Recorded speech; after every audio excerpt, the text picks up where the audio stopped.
staff and students, welcome to the Delvey Remembrance Day Ceremony of 2024. My name is Sarah Edgington, and I am a Canadian-European of Anglo-Saxon descent. This morning, we commemorate Remembrance Day with a special memorial service for the Canadians who lost their lives in the fight for freedom and peace. Today is November 8th. It is National Indigenous Veterans Day. Before we begin the Remembrance Day ceremony, we take this moment to connect with the land we occupy. We acknowledge that we gather to learn, work, and play on the traditional and unceded lands of the Tsawwassen, Musqueam, and Tsleil-Waututh nations. We offer respect and gratitude to all the Coast Salish peoples who have lived on this land for as long as can be remembered. We are grateful to have the opportunity to build new relationships with the First Peoples, one based on honor, compassion, and respect. This journey of healing and reconciliation is more than hollow words in a land acknowledgement. We believe that there is hope when a community works together, seeking to unlearn a colonial system and begin to relearn with Indigenous ways of knowing. In a special ceremony like today's, we offer respect and gratitude for all the contributions veterans and Indigenous veterans have made to Canada and the world.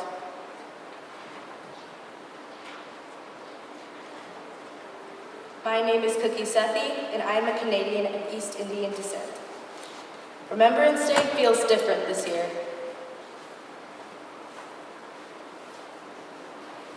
Monday, November 11th, 2024, marks 106 years since the guns fell silent, ending the hostilities of the First World War.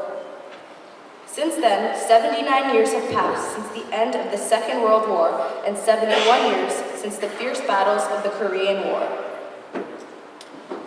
33 years ago, Canadians served with honor in the Persian Gulf and the Balkans, and just 23 years ago, they answered the call in Afghanistan and Iraq. Our Canadian forces have stepped up time and again in places like Mali, Somalia, Libya, and countless other missions alongside the United Nations and NATO. The toll of these conflicts on Canada is profound. Over 115,600 Canadians have lost their lives, and many more have returned home wounded. Even today, in 2024, Canadians are deployed overseas, continuing peacekeeping efforts, honoring our NATO commitments, and striving to make the world safer.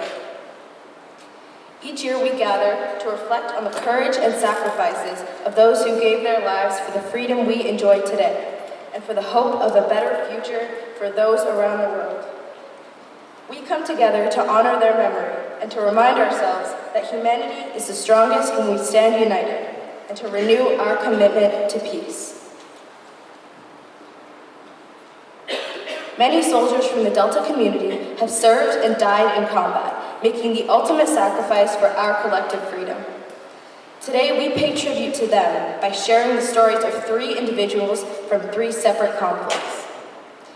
Their lives and their bravery continue to inspire and remind us of the true cost of freedom.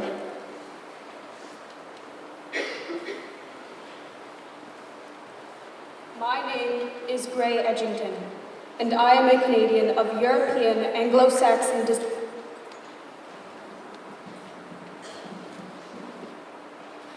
My name is Bjorn Hamwiser, and I'm a Canadian of German descent. Private Guy Arthur Taylor was born in Ladner in 1894 in a close-knit farming town with roots that run deep in Delta. Growing up, he was part of a small family, spending his early years surrounded by the familiar landscapes and traditions that still define Ladner today. As he grew older, he took on the role of a locomotive fireman, a demanding job in which he shoveled coal and cared for the steam engines that powered trains.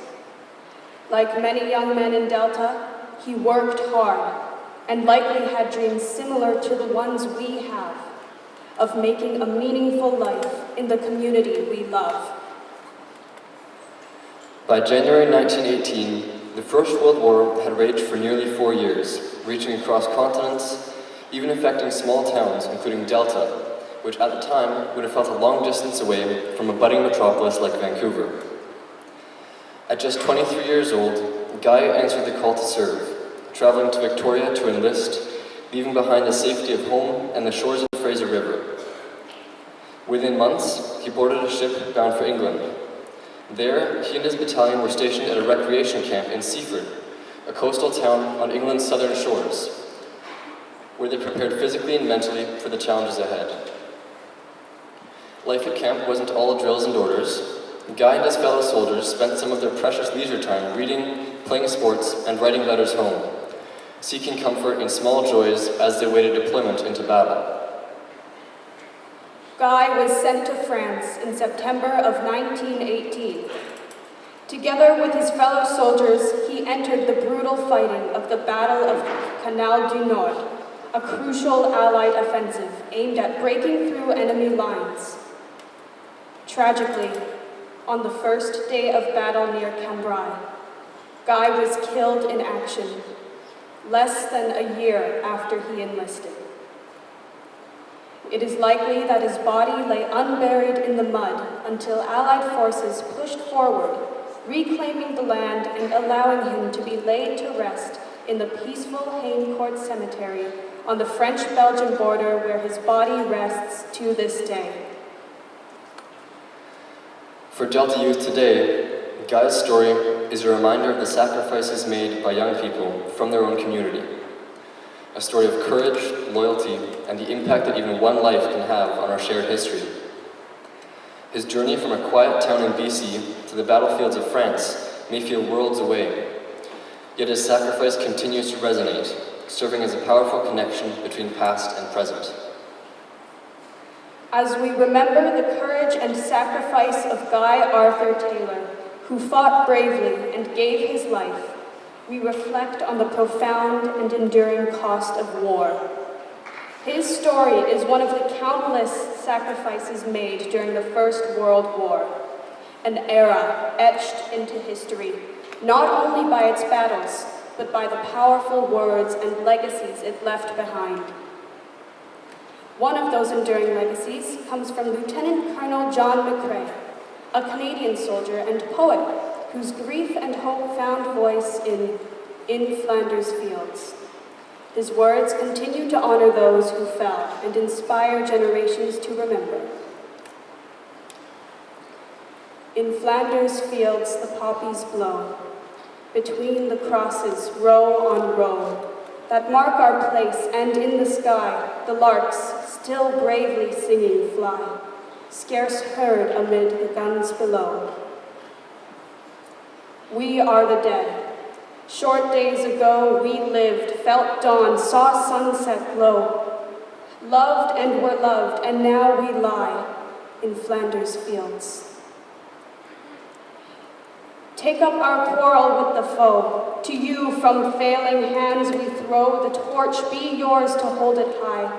If ye break faith with us who die, we shall not sleep, though poppies grow in Flanders Fields.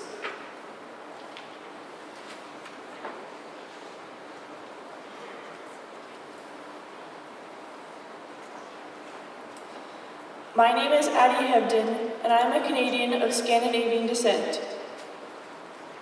Rifleman Walter J.J. Williams was among the many brave soldiers who fought for freedom in the Battle of D-Day in 1944. But his story didn't start there. He was born and raised in the Tsawwassen First Nation with his father and younger brother. Like any other kid, he loved playing sports like soccer, baseball, lacrosse, basketball, and fishing. He was described on his enlistment form as a mature young man with a neat appearance and quiet manner. Many of you will remember the impactful story told by Indigenous elder Thelma Stogan on Orange Shirt Day. Williams attended the same residential school as her, St. Augustine's Indian Residential School, until he was 11 or 12 years old. He not only witnessed, but also lived through the hardships that had happened there, despite surviving what we now know to be a traumatizing experience for so many Indigenous children across Canada. 8 years later, he found himself at the Canadian Armed Forces Registration Office. He was ready and willing to serve a country that had failed to recognize his humanity. and wrongly punished him for his Indigenous heritage. Williams spent his first years of service at different training camps, traveling to Calgary and the UK to be prepared for combat.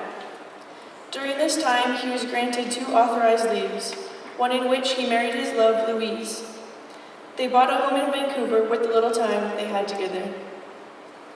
And when the time came, he walked out the door, leaving behind the safety of home, his wife and mother, and his humanity.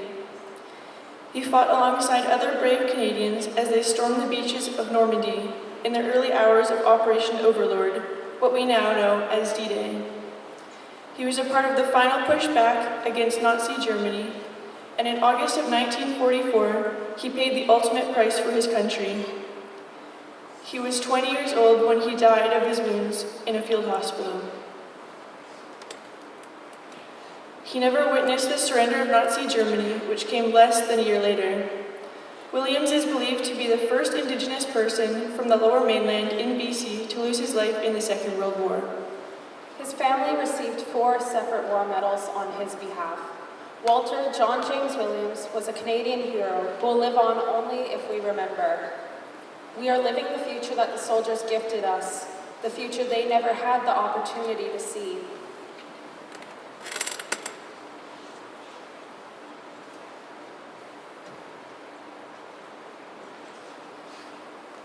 My name is Veronica Kietchuk, and I am a Canadian of Polish descent.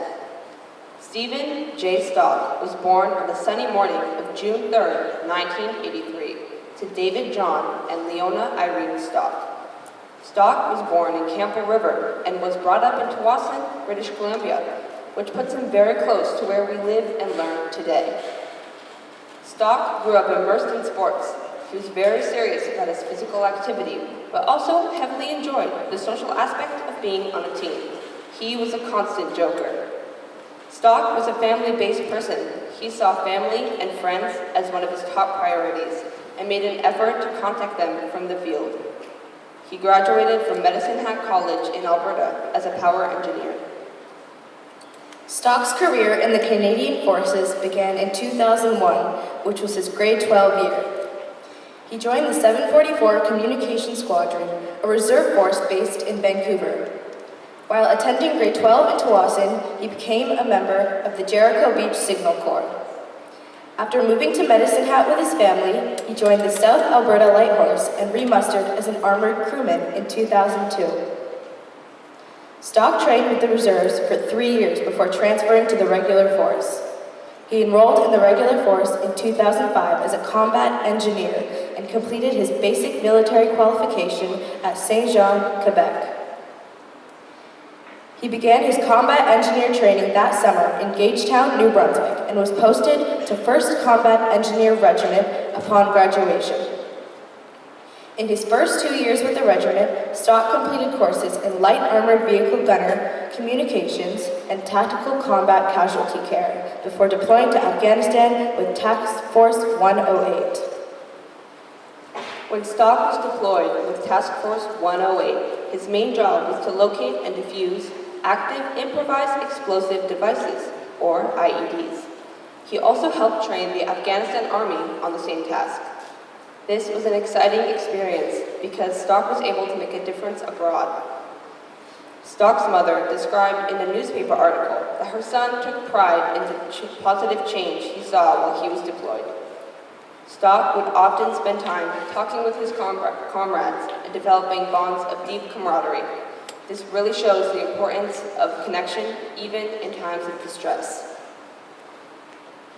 On August 28, 2008, on a notoriously dangerous stretch of highway in Afghanistan, an IED detonated near a Canadian armored vehicle. The explosion killed 3 soldiers, including Stock. The Memorial Cross Medal is awarded to the mother, widow, widower, or next of kin of a Canadian Forces member killed in action. Because Stock was unmarried, this medal was awarded to his mother, Leona Stock. The funeral service for Stock was held on Saturday, August 30th, 2008, at the Patterson Armory. In lieu of flowers, any memorial donations were made to the Canadian Breast Cancer Society of Canada, the Military Families Fund, or the Canadian Forces Personnel Support Agency. Here in Delta, the high school where Stock graduated from, South Delta Secondary School, retired his football jersey number 42. It will forever be his. In that same interview with Stock's mother, she spoke about how much he enjoyed himself and how much he enjoyed the positive impact he was able to make on the lives of the Afghanistan people. This quote is from Leona, but I believe that it carries a very important message that I would like all of you to carry with you going forward.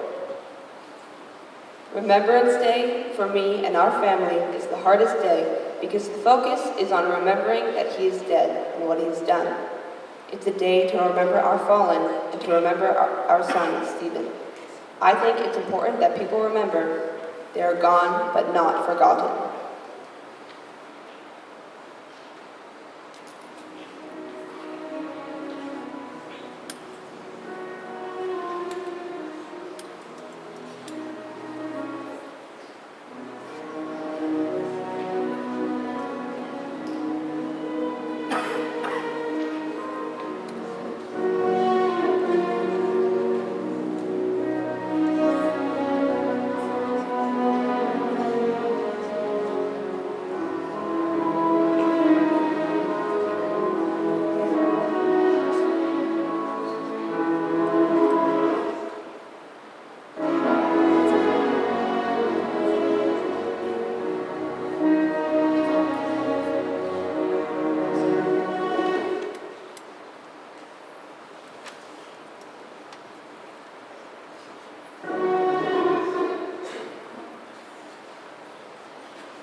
A passage from the poem For the Fallen by Lawrence Binyon. They shall grow not old, as we that are left grow old. Age shall not weary them, nor the years condemn. At the going down of the sun and in the morning, we will remember them.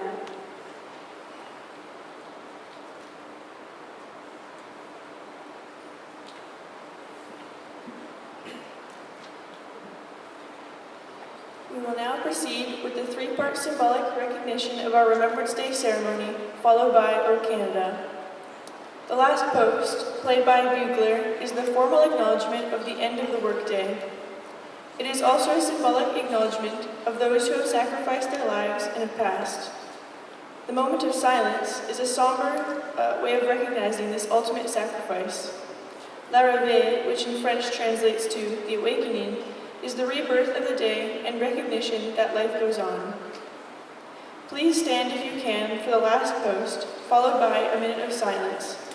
The moment of silence will end when you hear the bugler play La Réveille.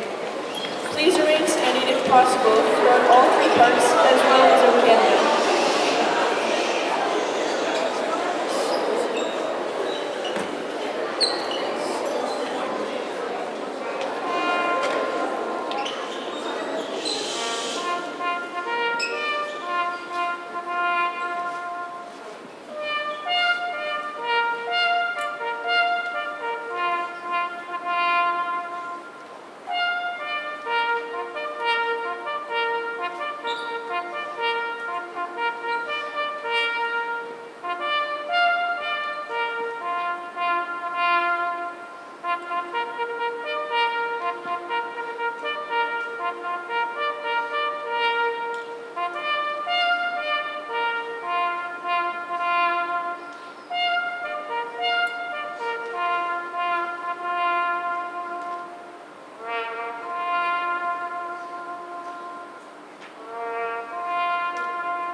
In our act of remembrance, we always repeat the phrase, lest we forget, and we gather together to remember once a year.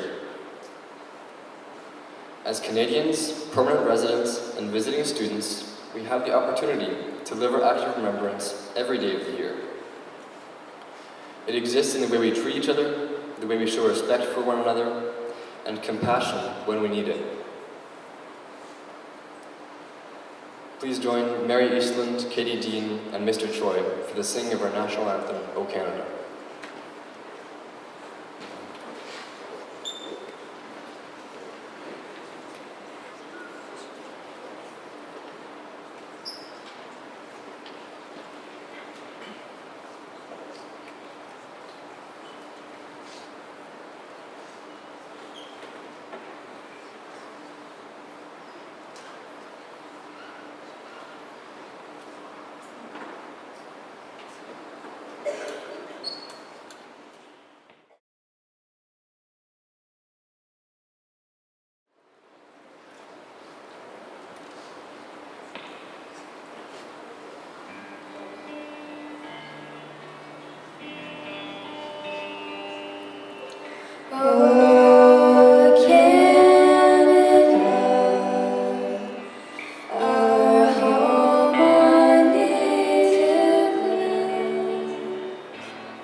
On November 11th, please take time to remember our veterans of war and peacekeeping.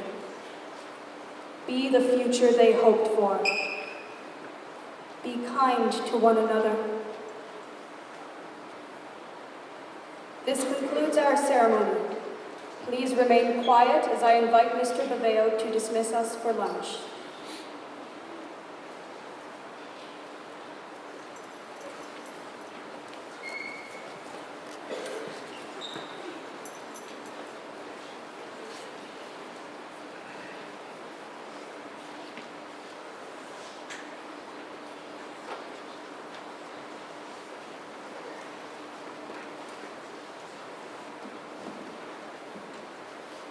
Just before we dismiss, I just want to take a moment to thank our students, participants, and their staff that put this Remembrance Day Assembly on.